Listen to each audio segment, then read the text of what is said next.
library system. So, tayo natin siya. Diba?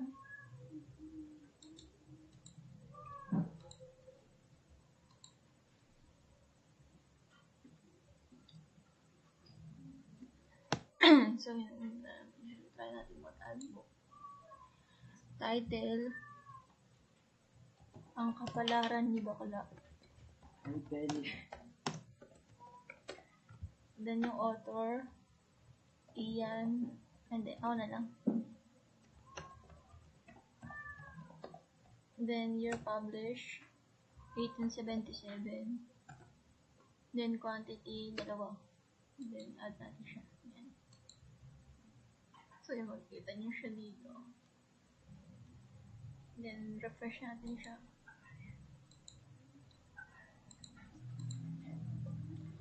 Hindi natin siya sa access. Tingnan natin kung masisave siya sa access. So, library system. Yan. So, lilitaw siya dyan. So, try natin mag-delete. Na-close na. Delete pala. Yan. Try natin delete to. Yan. O, hindi yung yellow pinipindot. So, delete na natin yung book. Yan. So, nakita niyo naman, na-delete siya.